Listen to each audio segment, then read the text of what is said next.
Hello, everybody, and welcome to the Imperial Holonet. I am JD123, and I am joined by Red Leader Antilles, Doc Holocron, and Deadpoolzilla. And today on my channel, we are doing the latest episodes of Star Wars Rebels. First, The Occupation, and then Flight of the Defender. A Not Flight of the Navigator. I kept thinking that. I keep wanting to call it that, and I really wish it was a parody of that. I wish the TIE Defender was voiced by Pee Wee Herman.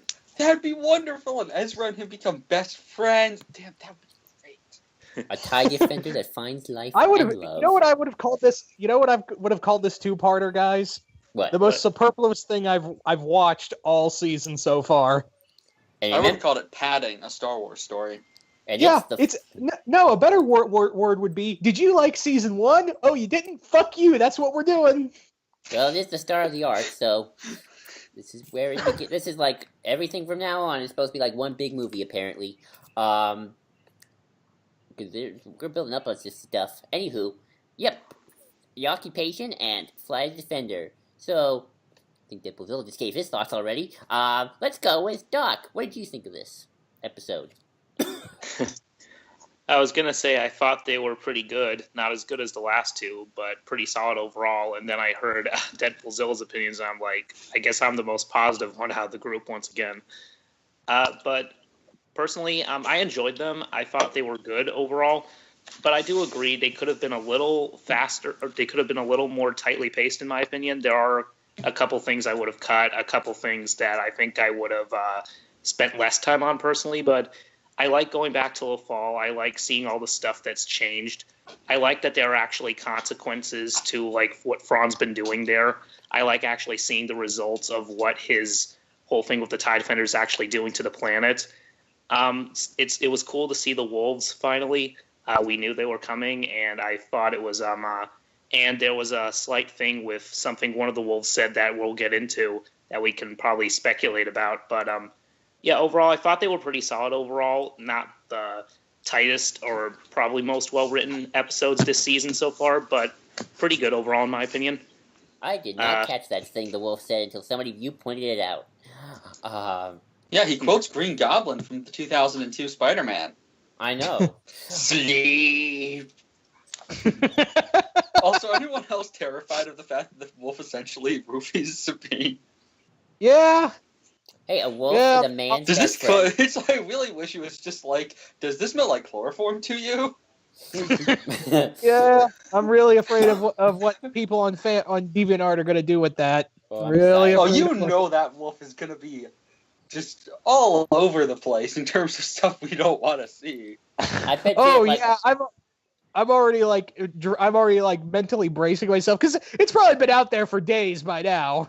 I bet you half the accounts are secretly just Dave Filoni and secrets using synonyms. It's just the wolf in a song, and it's just by Fave Deloney.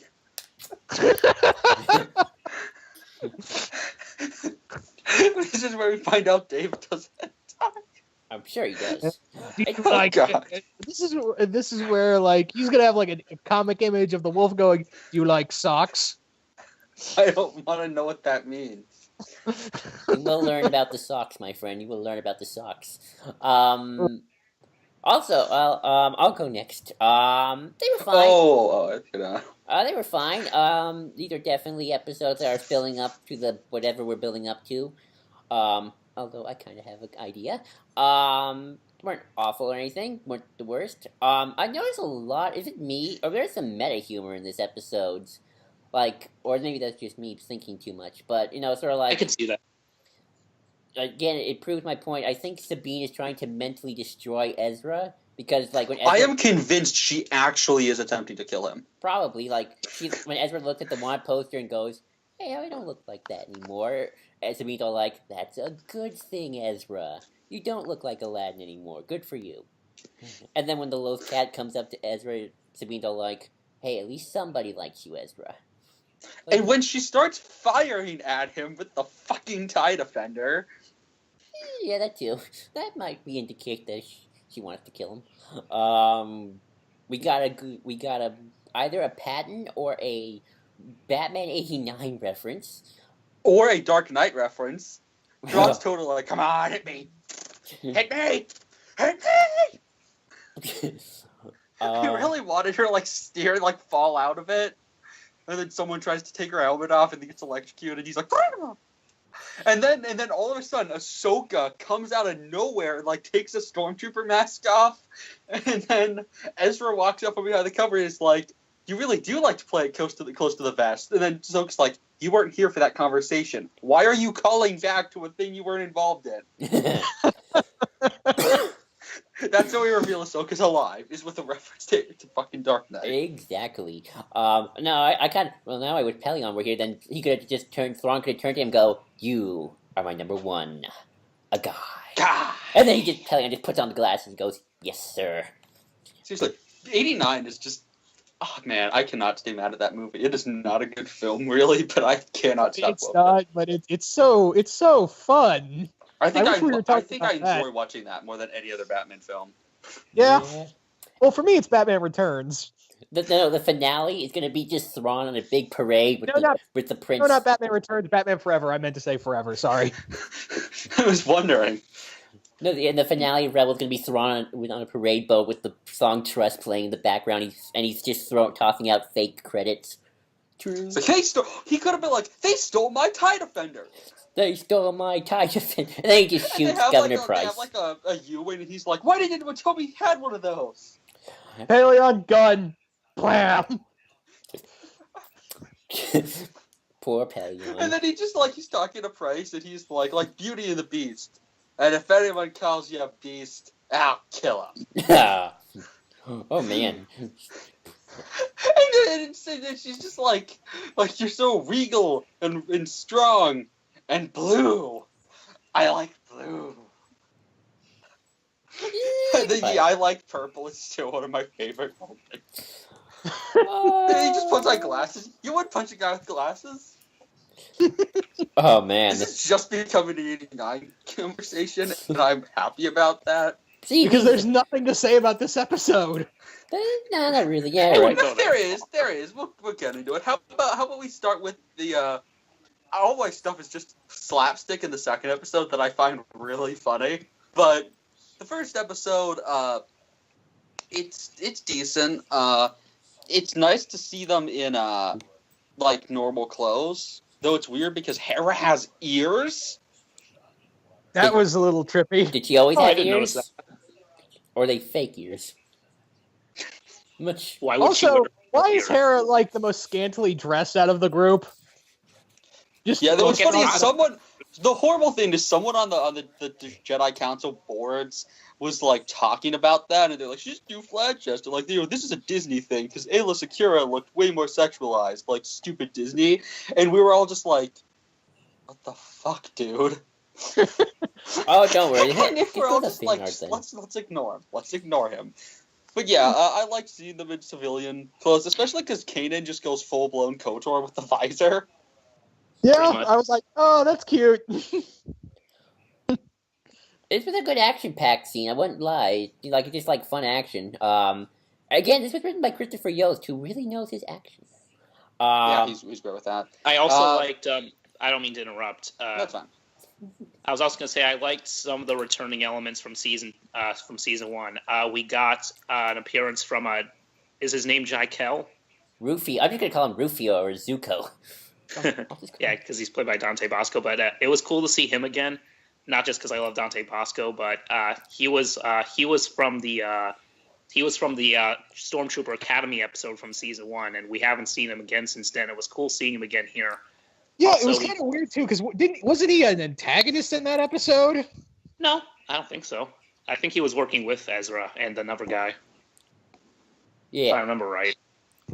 So should I say, am I the only one who found it really weird that Ruder is now a fucking bartender? I don't remember that character at all, so I wouldn't. Isn't he the elite pilot from last season?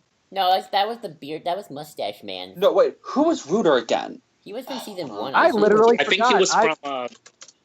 He was from Zeb's introductory short, wasn't he? Really? Fallon, hold on. Fallon Ruder. I think he was. I think that was when he first appeared. He's the guy with the Zeb to the rescue, Ezra the pilot, he's from Entanglement, property of Ezra Bridger. Fight or Flight, Empire Day, and The Occupation now. And so yeah, he was the guy who was in the TIE Advanced prototype. Oh, speaking of Empire Day. But yeah, he was a fighter. He was a flight bearer. I'll get to that. Why is he in like a bar, and why is there a random Death Trooper there? That kind of bothered me. Like, I like seeing Death Troopers. Death Troopers drink too, dude. Do they even have mouths? So that's the. I mean, we have to question if they have anything other than a brain. But like, I don't like that. It feels like just I don't like Death Troopers being like just like. It raises the question of why weren't there random Death Troopers, on Hoth or stuff like that. I'm more okay with it if they're only there in like elite like bodyguards. Maybe Krennic was there getting a drink. Who knows? He's just in the bathroom the whole time. And then he just pops out all dramatically when Ezra and the others just leave. And his cape's like just covered in pee. Exactly. No, it rubs against the ground. Like he walks out and he's like, well, all right, yeah, well, all right. What the hell happened? No. What happens is Galen walks behind him. He just feels, and Galen just has shame on his face. Oh God. Oh, you know that's what he does. I go there, Joel. I had no thought of going there, but you had to drag us all there. You bastard. Because Galen and Krennic are the OTP of this saga. They are. Of the Star Wars universe. But yeah, I can see that. But yeah, the Baron guy I was okay with. I could maybe, the way I think this could work is if Rooter and like the Death Troopers and stuff that are just there as a trap. Like he's not actually a bartender. I heard like that Baron just wanted two competent officers. But wouldn't that be kind of alerting? Like, wouldn't rebels be less likely to go into a bar that has a goddamn Death Trooper in it? And a TIE Fighter Elite. But on the other hand, this does beg the question for a really cool spin-off. You can have it like Cheers, but with the Empire. Oh my God. It's like where everyone knows your number, your code number. Exactly. I would totally buy that. And then it gets spun off and like fucking one of the stormtroopers goes to like Seattle and becomes a talk show host guy on the radio. Yeah, the brother. Lives with his dad. See, we're making the real money here, Disney. We always come up with Star Wars sitcoms, and I'm so proud. But Taking your way in the fall today takes everything you've got. That's the Cheers theme, right? I think so. Yes. Yes, it is. I didn't watch Cheers. I only watched Frasier. I've seen a little bit of both, but I was mostly into Frasier. Anywho. But yeah, I love the fact that, and Joel is going to get to this, Glory to the Empire is playing. Yay. My life is complete. That's like one of the best things of Season 1. Glory to the Empire. It is the best thing from Season 1. Yeah. I don't know, I really liked Fires Across the Galaxy. But yeah, I like the fact that the Imperials actually murder, like straight up execute, what's his name, Joe? Mm-hmm. Joe, yeah. Yeah, they flat out said the Empire shot him. Like, it's like, nice, the Empire's confident. Yeah. Also, I had to explain to my dad what the ISB was, because he was watching this episode with me, and he's like, "What the hell's the ISB?" And I said, "They're quintessentially the Empire's Gestapo." Yeah. I was like, that was the best way to explain it because he's obsessed with World War II. So I was like, how to do this without really coming off. You and your dad would get along great. Not really. I can tell you, no, Joel, you guys would not. Just saying. Okay. Yeah, we got Glory. Yeah, I like the guy though who's actually good at undercover. Like, Ezra's just terrible. And does this mean that Ezra never pays for like drinks and shit? Probably. I just like now this thought of like every time he leaves a bar, either Zeb or Hera or Kanan have to like pay for him. It's like, dude, pay for the goddamn it. Like, he doesn't even tip. Like, Ezra's just a jerk. No, do they have to talk about like, this is an Imperial, we fought? Like Sabine is way too loud in that scene. Yeah, I was like, shut up, dude, he's right there. Shut up. But yeah, he was too busy listening to Glory of the Empire. He wouldn't have noticed. But hover tanks, hell yeah. And we're getting more of them. Apparently, it's actually. Dude, I saw the tank. I was like, dude, when I saw the tank, I was like, I bet Red has the biggest smile right now. I have the biggest of something when I saw those. Those are amazing. Now, here's the interesting thing. Here's the interesting thing. I actually read that the tanks we see in the episode are actually... Ewing shows up, and I'm just like... I actually heard that the tanks we see in that episode are actually earlier versions of the tanks that, like, earlier concept art for the tanks that didn't make it into Rogue One. They look at... Wait, what's different about them? I don't know the specifics, but I know that they used an earlier model. Maybe it's a prototype. Maybe. They look very similar. That's if you don't look hard enough. They fire blue. I think they brought it up on Rebels Recon. Oh.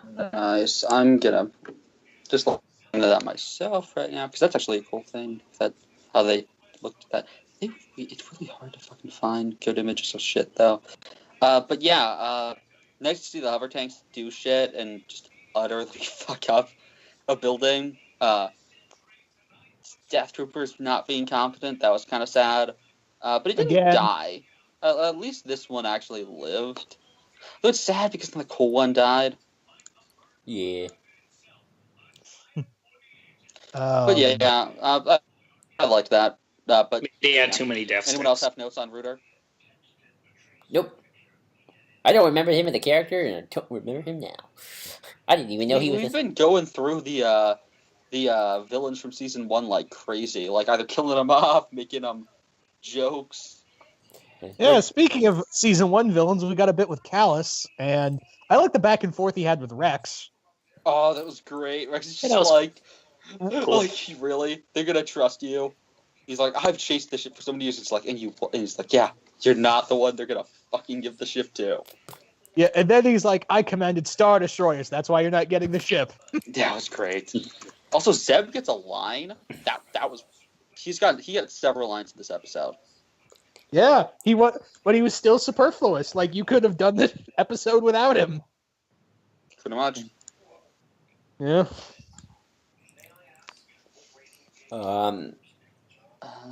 We can still. I guess the sewer chase. Yeah, it was fun. Always gotta have a sewer chase. Yeah, it was cool. It was cool. I've been replaying. Ezra has a random existential crisis, which was kind of annoying. Just in the middle of the chase, he's like, "What's the point of it all?" It's like, "Fuck, just keep running, dipshit." I like again. Sabine's kind of just not sensitive. Like, yeah, whatever. Keep going. Although I do like that we get a call back to In the Name of the Rebellion. I like that Ezra's still thinking about what Saw told him. I think that's probably going to carry for the rest of the season, probably, until Saw shows back up again. Until him and Saw finally just run off together and shoot some people and probably become terrorists. Dun dun dun. That's what you want. That's your ideal ending, isn't it, Red? Yes, exactly. Again, he needs to show up outside of the Jedha base with a fucking boombox. Oh God. So, did you want to bring up anything else from the first one before we go on to the second one? Oh yeah, why is the Death Trooper not vote-coded again? Maybe they do it just for show. I don't know. I wonder if that was. But yeah. Oh, and here's my big thing. How the fuck did Ryder get a U-wing? Yeah, I was like, where did you get that? Because I know those were prototypes. There's like maybe 5 of them that were made, and Bale bought all of them. Maybe he gave him the Force. I don't know. Why would he give one to this small cell trapped on a planet that wouldn't really need a gunship? They probably need land speeders and shit. Like, it's so random. I get that they needed to use the model, but I don't know. That kind of... Maybe you won in a contest? That'd be the 5th caller and get a U-wing. That's how I picture it. And that's what I'm calling canon. So shut up. 5 prototypes. No, be the 5th call. Be the 5th caller and get a prototype U-wing. I mean, the Rebels have to raise their funds somehow. They have those like PBS sort of call-in donation shows. Looking at the U. Wait, hold on. Okay, so I have a shot of the hover tanks. They look almost identical. I don't know. I heard that on Rebels Recon. I don't know specifics, but I heard they used another model that wasn't used in the movie. Note to self: send every Rebels Recon to both you guys next time. It's possible that what they might have been saying was that they actually used one of the actual CG models that they didn't go with. That's true. Someone asked Pablo later. Thanks for the information. Exactly. I just watched Rebels Recon, but yeah. That's all I would have to say about the occupation. I think I like Fly the Defender out of the two of them more. Just my take. But then again, Thrawn, so it's nice. I think so too. I am curious. Also, real before we go, a message to Hera and Kanan. Just fuck already, for fuck's sake. Space married. Not on the ghost, as everyone could probably hear them. Probably. It's a small show. It's not like you could, Kanan, it's not like you're gonna fail. You can't see to begin with, so it's gonna be a pity fuck. And seriously, if you go in the wrong hole, you can just go, I'm sorry, honey, I'm blind. Yeah. Well, I wasn't using the Force that time. I think I've killed Red. No, I'm just waiting for the wrath of people being pissy over that. Then again, the shippers for those two are actually gonna love you. Now,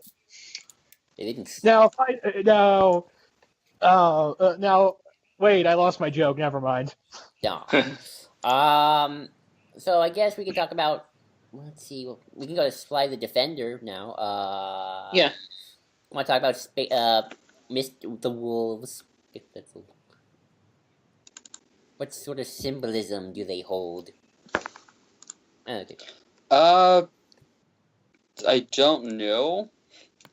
I seriously can't figure out exactly what the point of them. I mean, I guess it's bringing in more Force animals, which is a thing we've done a bit in the new continuity. That's fun. One thing that's weird though is I expected they'd be ancient, but Ezra's no one's seen one for 100 years, and I'm that's a little too soon. Maybe 300 would have been better.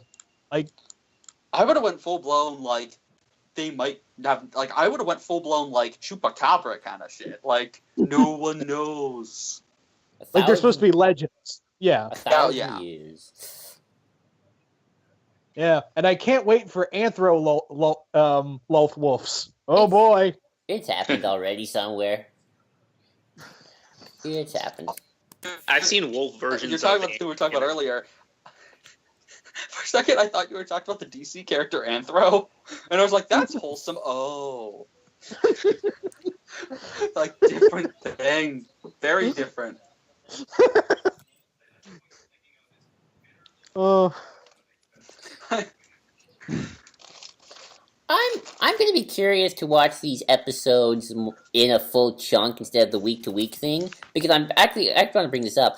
I'm actually kind of glad they're doing the 2 episodes thing, because I feel like if this was just this week's occupation was just this week's episode, I feel it would even more let down, but since we got 2, it felt like we got a little bit more moving. Kind of, but at the same time, with these 2-parters, I'm expecting them to be 2-parters. I don't know. It didn't feel like these 2 stories necessarily weave perfectly. I'd almost be more okay with just a week thing. Then again, I do kind of want to get through this, a little bit faster. But I don't know. It's kind of like all of a sudden we're doing arcs week to week, like we did with Clone Wars. But it feels a little sudden. If we did 2-parters before, then now we're doing 4. Because I've told you before, other episodes I would have preferred to have been, continuous arcs than this. Because I told you before, Red, Disney just wants this out. They want it over and done with. Actually, I was looking at the schedule. The last episode until the break is November 13th. That's the day before Battlefront. Not a day, but that is the week of Battlefront. Well, like I said, they just want it over and done with, and I'm pretty sure when it comes back from the break, it's going to be just thrown out there as well. That's true. I mean, I see where you're coming from, Red. I mean, I've always said Rebels works better when you binge it, especially the earlier seasons, because like when you get like a bad episode like Droids in Distress or the Iron Squadron, you just go straight through that, and then you can get to the better episode, like through Imperial Eyes or that Mon Mothma episode, which name I forget. Joel, you always mix up Droids in Distress with Double Agent Droid. Well, yeah, yeah. But my point being, I think Rebels just does work better in a binge overall. Because they're kind of doing the DS9 ending, sort of. And what I mean by that is like a... it's like a 10-part finale? Yeah, and then an actual finale. Which is an official 2-parter. Yeah, these episodes are kind of weird to talk about, because we're going to need the next I guess next part. So was that box Chopper was carrying around their clothes? I guess. I don't know. I was like, because all of a sudden, like, Sabine has her fucking helmet, and like everyone has their gear, and Chopper starts like spouting out their guns, and I'm like, there's no way the bow staff that bow rifle staff is there. We're shoving it in Chopper because they don't care. Just they realize that droids aren't empty trash cans. Well, it's Chopper, so. Maybe Chopper's a pocket dimension. Again. No, I wouldn't expect there to be much room since he's pretty much a Swiss Army knife. That's true. But again, the Light of the Defender did do the meta humor thing. I think it's meta humor, or maybe I'm just thinking too much. But it's sort of like that one joke with Sabine and the Lothcat going, "Yes, the Lothcats like you, Ezra." It's the only person who probably does at this point. Mm-hmm. But yeah, so I like some of the animation details. Like you can see their breath throughout the episode, throughout flight. Oh yeah, that was really cool.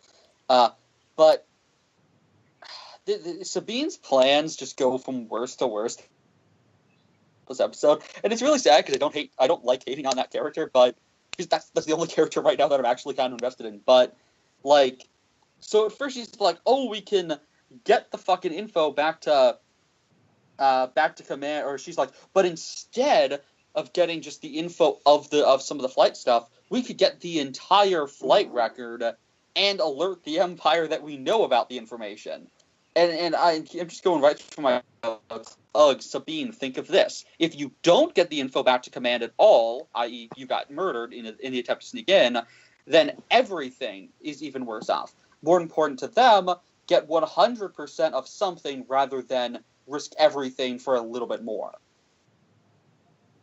Because if they die, or the Empire is alerted, then it's all damned. They get no information back. Yeah. Which, I mean, to be fair, they do keep 2 people behind, thank God. Which actually wasn't Ezra call. Like, Ezra's the one who's like, well, 2 of you stay back.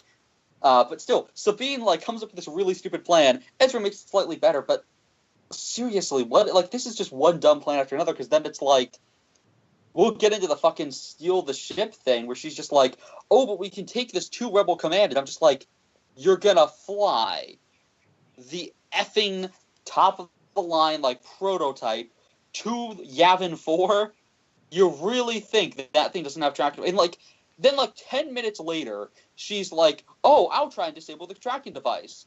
And I'm just like, you really think there's only one homing beacon on the prototype? Like, that thing's, like, top of the...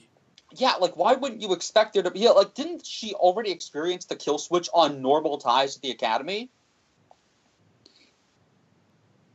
Yeah. In the intelligence extraction, normal ties had kill switches. Why would she think that the most oppressive Imperial ship wouldn't have a kill switch?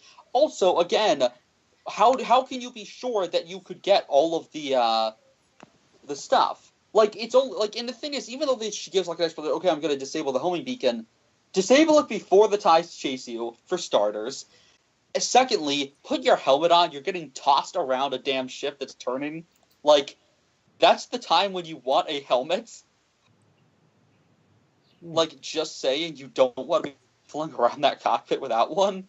But, like, I don't know. It's just, like, kind of unpleasant. Like, she's like, oh, we'll take it to Rebel Command. And it's just like, this is such a great idea. And it's like, no, it's not. You shouldn't take the damn top-of-the-line ship that, again, for all you know, has 50 fucking tracking beacons on it. Not to mention the Empire probably has 100 tracking beacons on that thing for all you know. And yeah, maybe you might meet up at like some neutral spot, but the Empire could still be right on your tail.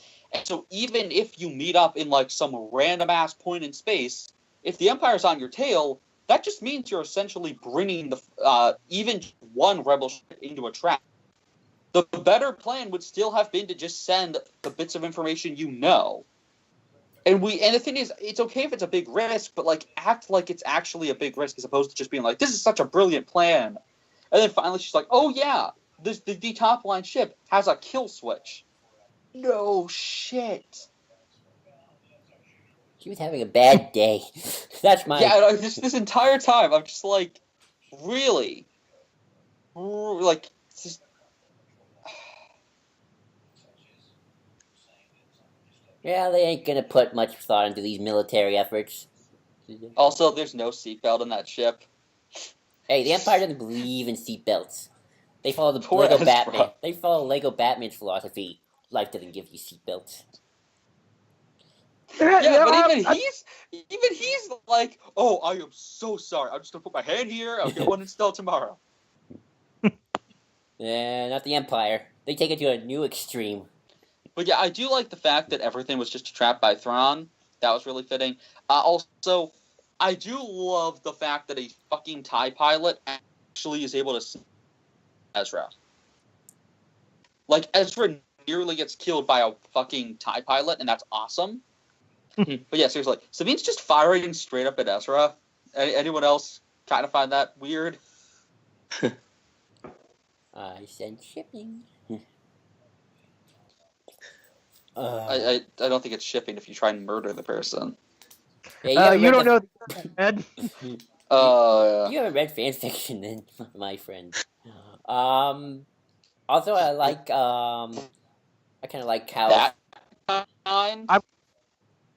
I'm kind of afraid that, you know... Joel just changes the time. Oh, sorry. Hey, look, I'm totally afraid because I know the internet that I'm afraid there may be love with Sabine stuff out there, and I'm terrified to find out. Wait, no, I'm talking about the other thing that Joel just said about if she kills Ezra, that doesn't mean that... Oh. Yeah, what, Joel? Did no one think about that? Nope, but I'm into weird stuff. Don't even do that's like, you could... Joel, sometimes it's better just to not talk. Never. Yeah. Also, you just made a necrophilia joke, dude. That's not funny. Yeah, I'm with Red. Not cool, man. It's disturbing. I mean, I got creeped out from that bit from 24 Hours in Sandman. How do you think that's gonna roll? I've never seen that show, so worst thing. It's not because it's not a show; it's a comic. Oh, that explains it. But we'll have a talk with Joel later. But yeah, salvage this. I love the fucking standoff though with Thrawn just shooting at Sabine. It's like it has shields. What do you think a pistol's gonna do? That's true. Maybe Thrawn. Maybe he knows a weakness that we don't. It has He clearly doesn't though, and he wants them to escape. So what's the point? Maybe putting on an act or something.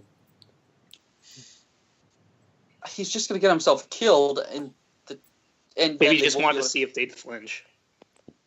Well, clearly she didn't, and she was starting to shoot at him before he shot at her. Which also, Sabine's aim is just terrible there. Yeah. Or Ezra's, or whoever the fuck was shooting. No, it was Sabine, because then she swoops around and gets Ezra. But yeah, that was insane. I do like the fact that the ship actually... and this is my big thing. The kill switch just removes the wings? Really? Because think about it this way. This is a space ship with a hyperdrive. That kill switch would most likely... 9 times out of 10, if that ship is stolen, it's going to be in space. What happens when you remove the wings and it's in space? Red, you do realize that these writers are not going to put in that much thought into the show that you are, right? But all you could have done is just had the engines quit. The thing is, the wings disabling does nothing. Like, that's not an effective kill switch. At least have it be like, maybe the kill switch starts to go off and they minimize the damage, or again, the engine smashes open or something like that so they can't escape. Like, I mean, I get that you probably can't go into hyperspace without the wings, or you probably can't aim yourself correctly. But the hyperdrive's still technically in there. And again, if that thing's in space, what's the kill switch going to do? It's going to make you a sitting duck, sure. And I guess they'd want to retrieve it. It's just... I mean, I understand why Thrawn would do that, but it's like, wouldn't there be at least a self-destruct? Like, I wanted maybe a line about it being, like, there is a self-destruct thing, and then there is a disable wing thing. I don't know. I just don't like the idea that the prototype that's super important only has a kill switch that would... If the Rebels do that, it'll be bad. And you do that, they can easily just latch someone onto it and head off into hyperspace. Still, with the ship. I just... There should at least be a self-destruct kill switch as well. I'm just saying, Thrawn gets competent and then immediately gets stupid. That's the show for you. Yeah. Maybe it had a child safety lock. Who's gonna put kid? Well, too late for that. Oh, I forgot. We need to talk about the stormtroopers. That was adorable. Are they tagging Bink? Yeah, I thought they were gonna be tagging Bink for a second, actually. Yeah, because it's just so cute. They're chasing the fucking loft cat, and it's just the best. And one of them was voiced by Dave Filoni, if you didn't notice. I didn't It's notice. just so good.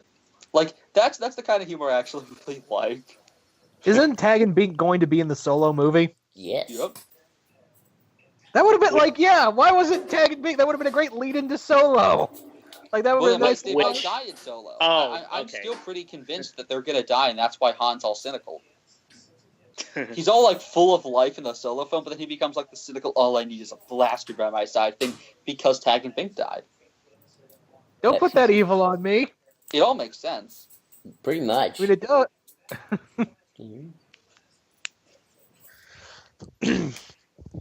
So do you guys want to talk about what the wolf said and what it means, possibly?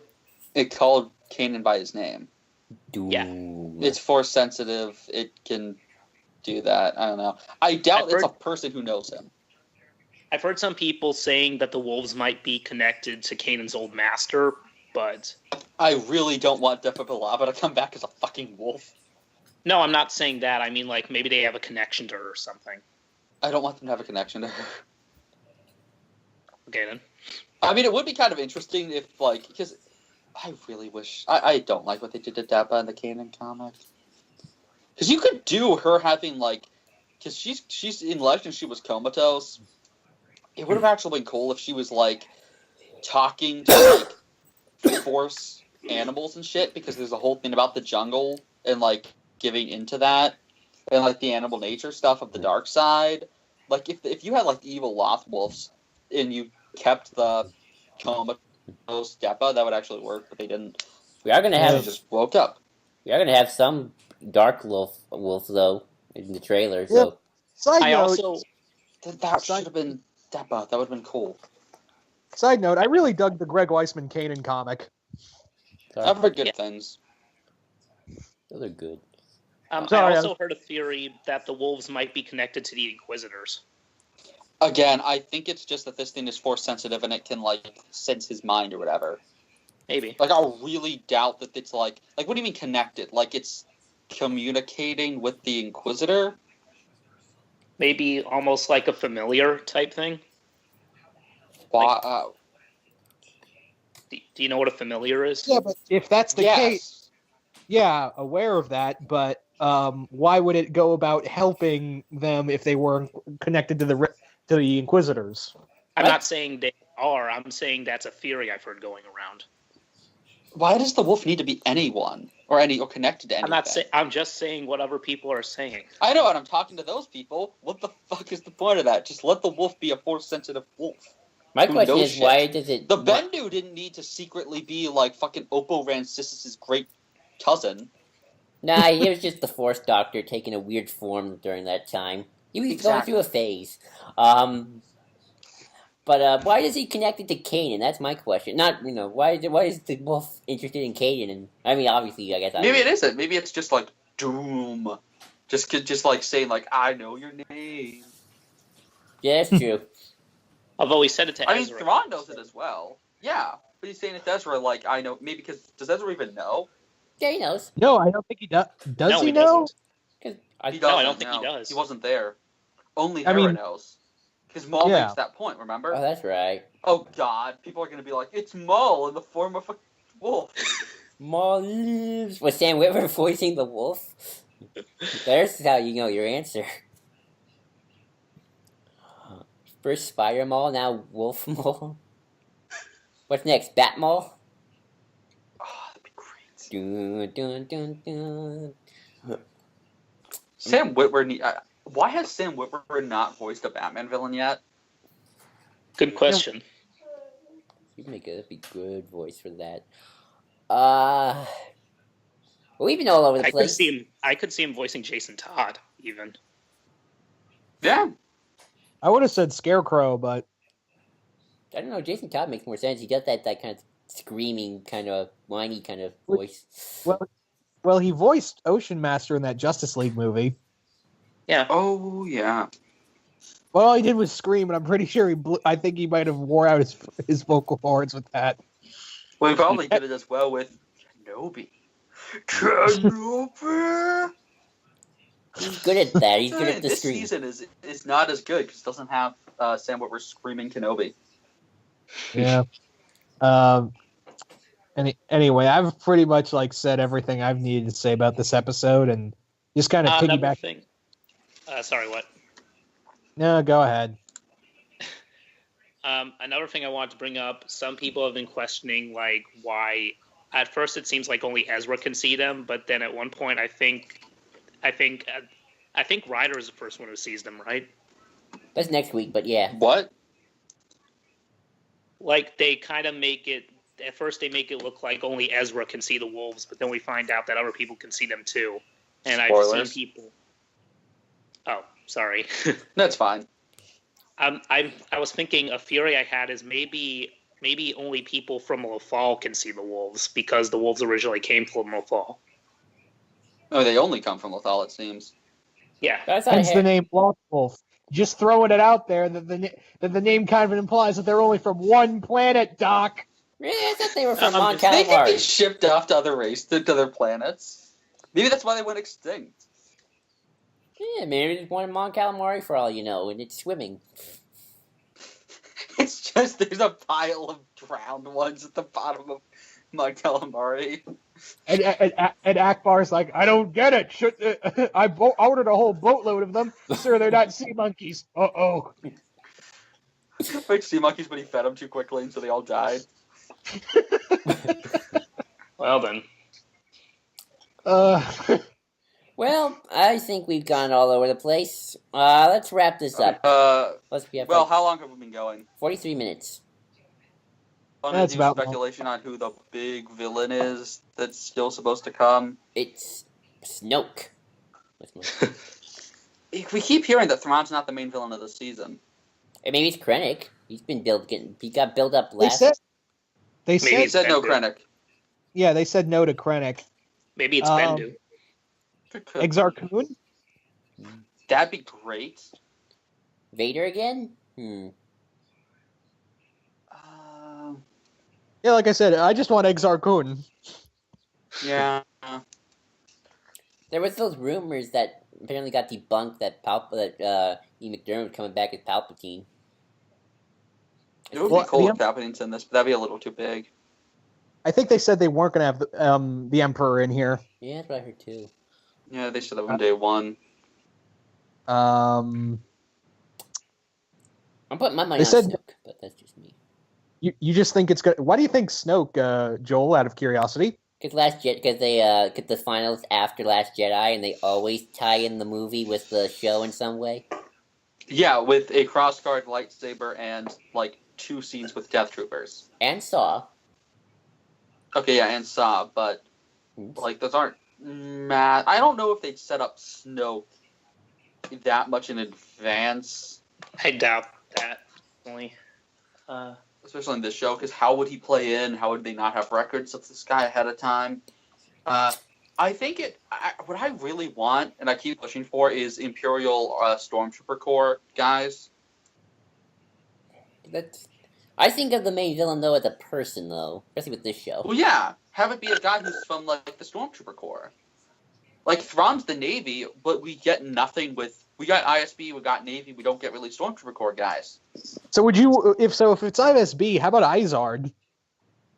Izard would be cool. I mean, it's possible... It'd be interesting if Pelion is maybe in this universe outranking Thrawn. Would Ray Sloan have been born yet? Oh! Yeah, I was about to say, it could be Sloane. That makes I don't want them to use Sloane. But, I mean, if she gets, like, a cameo, but I'm worried about how they use that character. They don't care what you think. They'll use whoever they think is cool. That's how the show works, dang it. It could be Brundle. That actually makes a lot of sense. Because he was in those books already. And he knows Ezra, I think. But yeah, would Rey work? Because wouldn't Rey be a step down, though, from Thrawn, just in terms of what she was at this time? No, she was Vice Admiral by this point. Yeah. Yeah, but that's still kind of a step down. I mean, I guess if she's a Vice Admiral with, like, a specific vengeance for them, though I don't know if actually, that makes a lot of sense. Because she was the first villain, she knows Kanan. She was the first villain he went up against when she was a captain. Yeah, so you could kind of set it up that way. I don't know if we do another, though, like, intelligent Navy person. Like, I think they'd go for, like, someone who's specifically a physical threat to them. Kind of like how Rook is going to be, but, like, it almost... Kind of like what Vader was, or Maul, or the Inquisitors. I mean, it's possible it might be Barriss Inquisitor, which I still don't like, but I bet people still want that. I am going to put my money on either Kun, because I think that they want to do like a big lightsaber, like big villain, and deal into the Force, or it could be Brundle Hux, because like you said, I think he brings like something from the Stormtrooper Corps, and this could be a cool way to like really show the first steps of the First Order within the Empire. I'll go then with Sloane, because she was the villain in New Dawn. That kind of was the setup for Rebels. Although the backdrop of that is at the book and not on the TV show, so you kind of there's that. So it's kind of the emotional weight won't be there. I'll say Vader, just because maybe they'll bring him back. I could see that totally doing that. I know they said... I still say... Oh, sorry. What? And I'll just say Snoke, because I'm going to just see what happens. I don't know. They could do anything. I'm not even sure that whole Krennic thing holds any weight. Yeah, they've confirmed that Krennic's not going to be here, so... Yeah. I'm not putting any weight in that. So... my two are going to be Kun and Hux and Brundle Hux, like I said. Those are going to be mine. Red, did you mention what ones you really think it might be, or did you, Doc? I think I'm leaning towards like either Barriss as an Inquisitor or like Vader showing up. But then again, why wouldn't? It's more of like a new villain, I would assume. I think it's either Rey and Hux. Or it's gonna be Vader. Yeah, that was my choice. That's like the logical answer for me. I still think the Bendu is a possibility. It could be Inferno Squad. Yeah, Iden Verso would be a cool villain. Well, the Inferno Squad. Oh no, wait, they weren't formed yet. Oh yeah, yeah, they you're were right. formed after Death Star blew up. What if it's her dad? Oh, Garrick Versio? That would actually work. It actually would, actually. Scar He was Squad. what, Grand Admiral? Or no, he was a Fleet Admiral, right? Yeah, he was a Fleet Admiral. Yeah, he could be. I mean, I don't want another Fleet Admiral. I that's why I lean towards Brendol, but you can never have enough Fleet Admirals, Red. Never. Yeah. I think you can, because if you don't have a big enough fleet, if everyone's a Fleet Admiral, that's going to make orders really confusing. This is the Empire, dang it. We promote based on who we like. Everyone. There's not like 5, right? I have no idea, honestly. Oh, not 5. Sorry, there's probably 50. Is all. Because Imperial Fleet isn't that big in the new continuity. It's shrunk, and we only got the usual number of appointed Grand Admirals. I would like to see other Grand Admirals because that's a thing that we haven't. We only have got Rey and Thrawn. And who knows if they were both Grand? No, well, who knows what happened to Thrawn? And what didn't we keep intact? There's 8 of them. First of all, there were 11. 7. Yeah, I think that was mentioned somewhere. So it's I would love to get set up for the other Grand Admirals. Especially because not all of them would be Fleet Admirals, which means you could get one who is specifically for the Stormtrooper Corps. Because again, I think it'd be kind of cool if now that the Rebel fleet has been diminished, they have to focus on pathfinding groups and commando squads.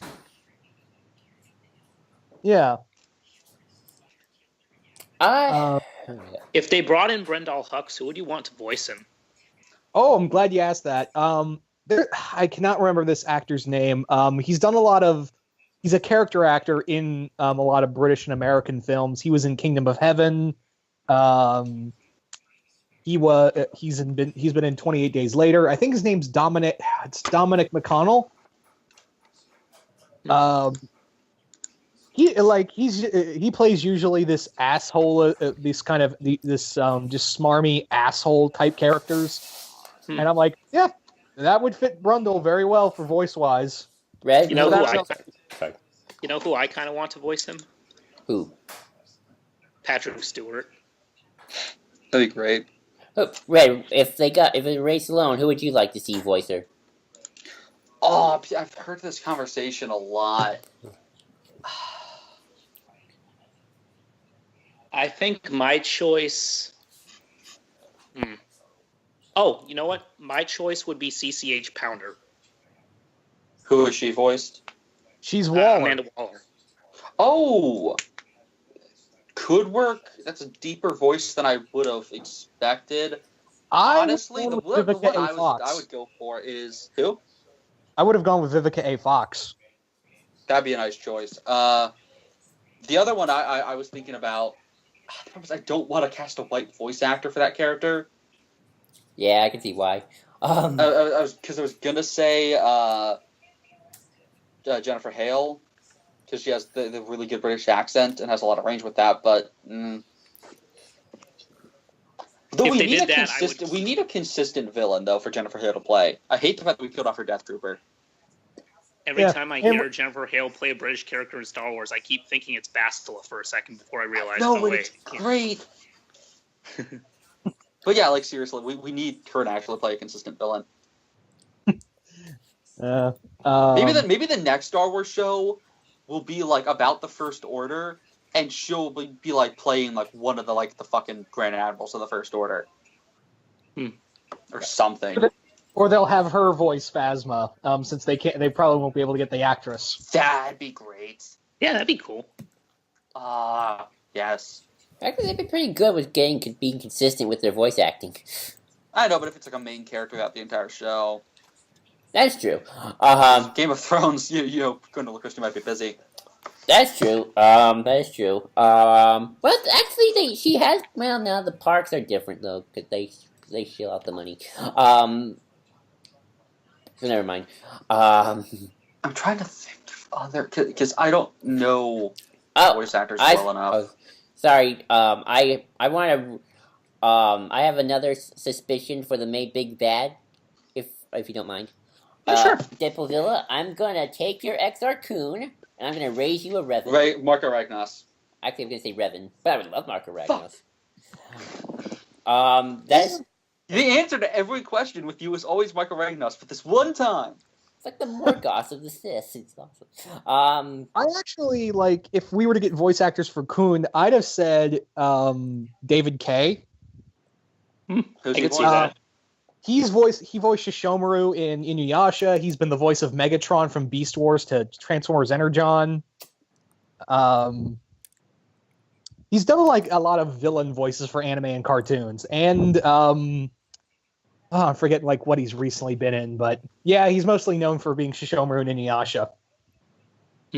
But yeah, that's my bet, Revan. I kind of want Travis Willingham to play him. XR Kun? Revan or XR? XR. For XR, let me see.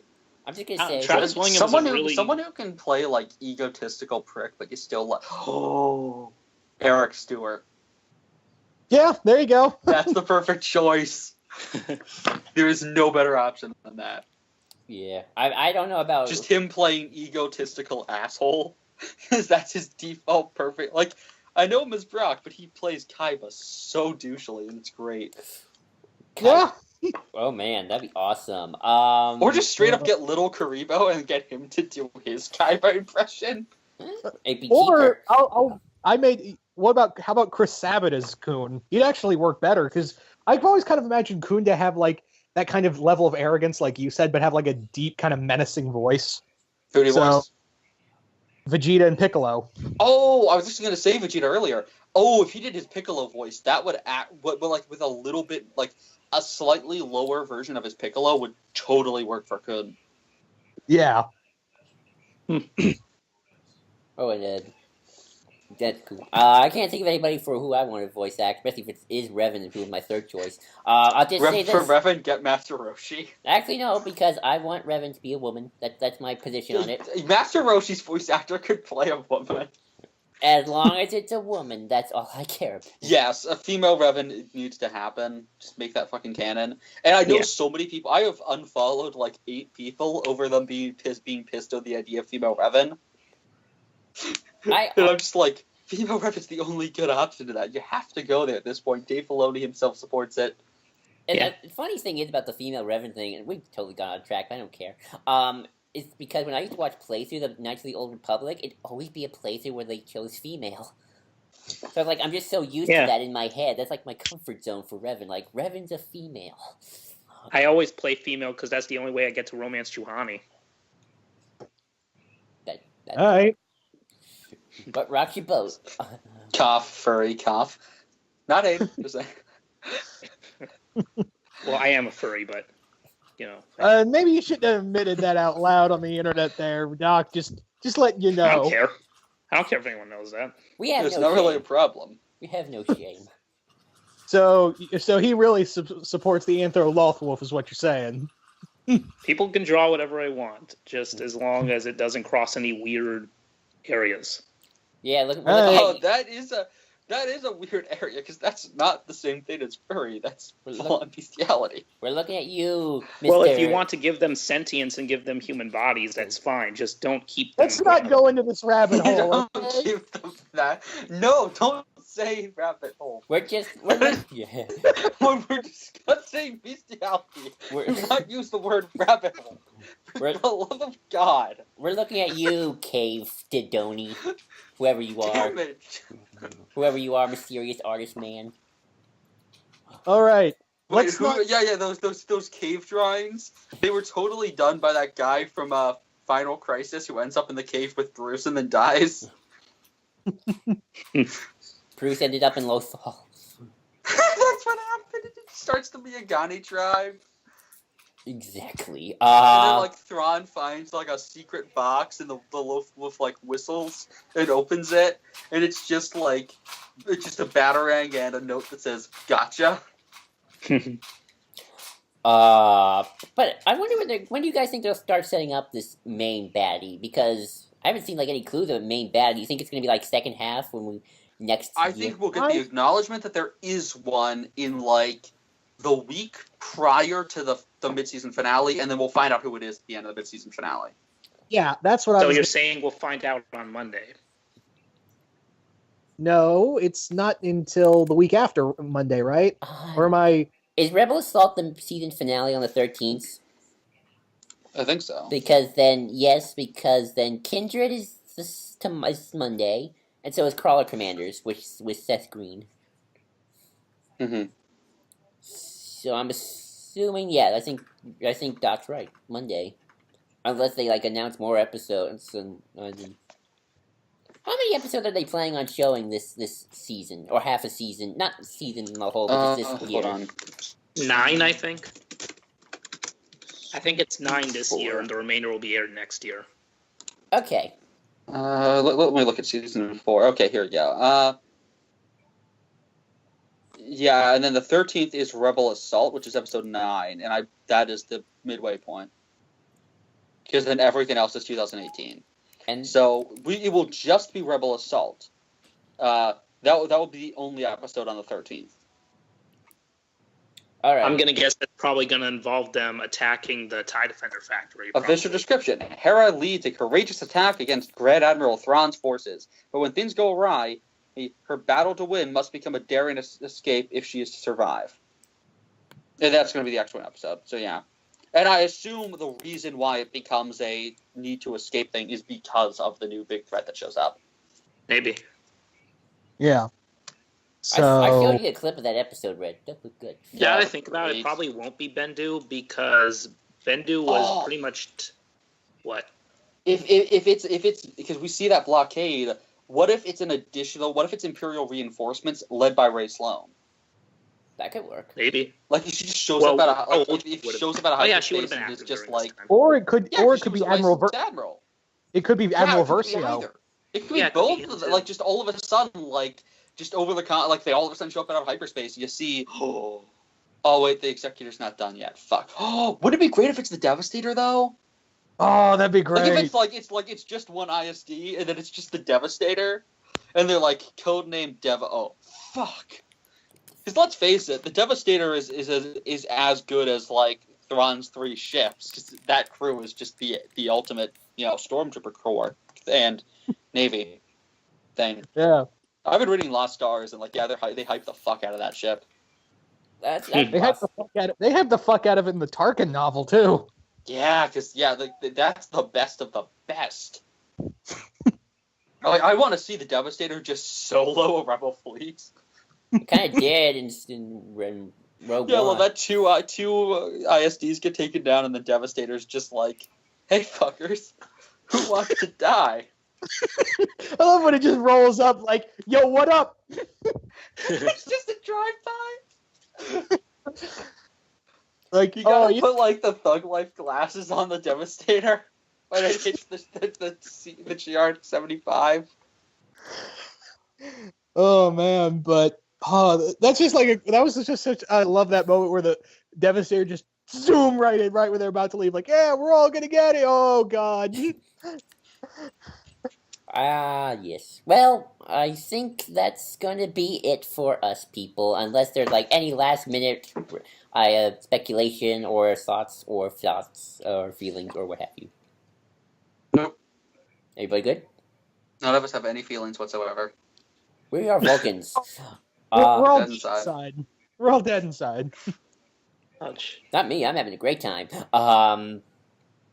Anywho, yes, thank you for joining us, people. Until next time, later.